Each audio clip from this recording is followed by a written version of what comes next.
If you ever have to cut into your drywall, or if your drywall has big cuts in it like this, I'm going to show you how to fix it. There are a lot of tools that you're going to need, so as I go through the video, pay attention as I name out the tools we use. Also, keep in mind that this is a textured wall, and if your wall is just a smooth wall that isn't textured, you still have to go through most of these steps except for spraying on the texture. Okay, now let's start with step 1. First thing we got to do is plastic this off so that we don't get any mud all over the floor. We use some cardboard paper to put on the floor where we worked. You don't have to do this if you don't really care about the floor in your house or wherever you're working. But whenever you work with drywall, it gets really dirty really fast. So if you want to keep your floor nice, then just mask it off. Then we use blue tape to keep down the paper, and so it'll stay down. So once you set up your work area so the floor won't get dirty, we move on to step 2, which for us is making sure our wall isn't pushing out like this. And in order to do that, we had to take off our drywall piece and put some backing behind the wall for us to screw the wall to. If you don't have the drywall tight to the stud, you can expect your patch to crack out again, or the wall itself wouldn't be flat. We don't want this drywall patch to look obvious. We want it to look like nothing ever even happened here. And you're probably wondering what did happen that we had to cut into our wall like this. Well, long story short, my grandpa accidentally drilled into the main power line while trying to put that AC unit up there in. Luckily, he wasn't touching the metal siding of the house, or else he would have been electrocuted to death.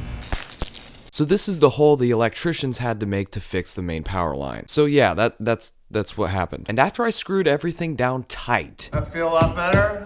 solid, I took a knife and cut the gap at an angle to make it a little bit bigger. This is so when we go to tape it, the tape will sit better on the line. I then swept up my mess and moved on to step 3, putting the tape on. And to do that, I used some 20-minute joint compound, or mud, a 5-gallon bucket with some water, a drywall mud pan, and a 6-inch drywall knife. And you want to mix the 20-minute compound and the water together in the drywall pan until you get something like a thick pancake mix. You gotta just add more compound or add more water until you get that consistency. And once you get it to looking something like this, mine's a little thick right there, but it'll work, you then grab some drywall paper tape and measure out your cracks. And to make sure I'm doing this all correctly, because I am sort of still in the drywall apprentice stage, is actually the person who's videoing me right now, my drywall boss, who's been filming the majority of this video and coaching me so I can coach you. Dang, this is harder than it looks, you know?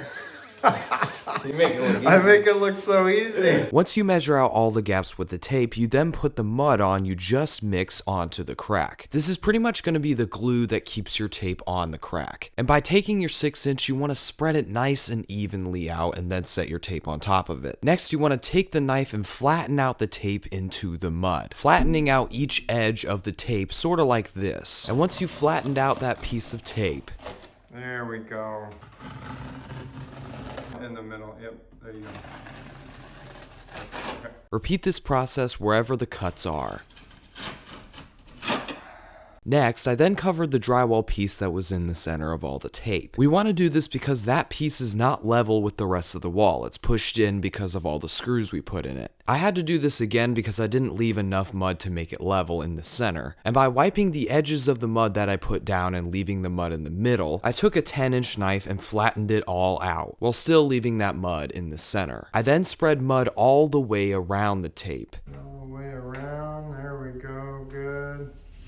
Make sure when you do this to wipe both of your edges. I'm pressing on one side of the knife and flattening out both of the edges of the mud I just put on. I then used the 10-inch again to skim out the middle and make it smooth. And once I got that done all the way around the tape, I then washed all the equipment I just used. If you don't clean the mudding tools that you use, the mud will dry and ruin them, so you gotta make sure that after every coat you clean your knives and pans out. All right, getting ready to dry it. Woo!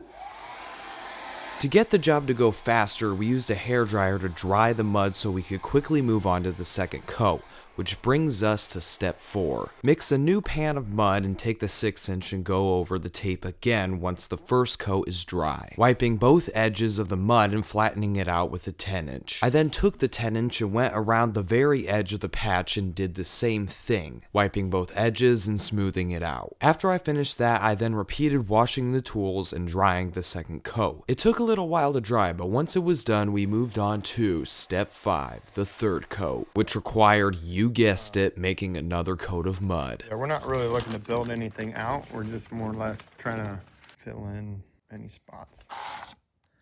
Oh. Yeah, I went over. Oh. Yeah, definitely some more powder in there. On this last coat, we're using a different knife this time, the 12-inch. And pretty much all we did on this coat was cover the whole thing with mud, wipe the edges, and make sure the whole thing was smoothed out. Nice.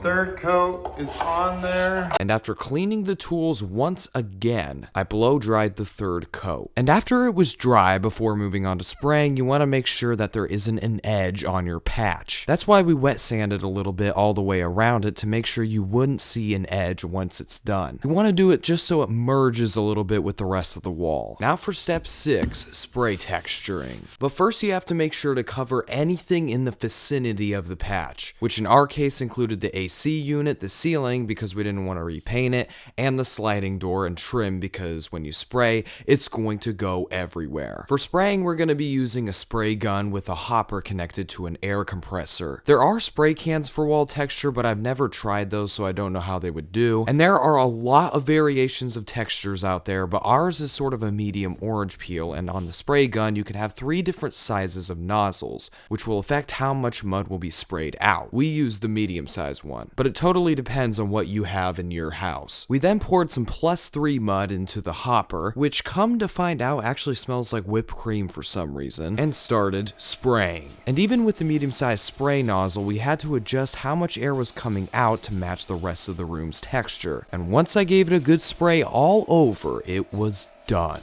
It literally looks like nothing was ever there. Almost like magic. And now the only thing left to do was paint. I wanted to thank my drywall boss for guiding me through all the steps and for filming this video. I really appreciate it. And please comment down below other ways that you have found how to plug up yours or other people's holes. Wait, don't comment about, never mind. Okay. Thank you guys for watching. That's a farm.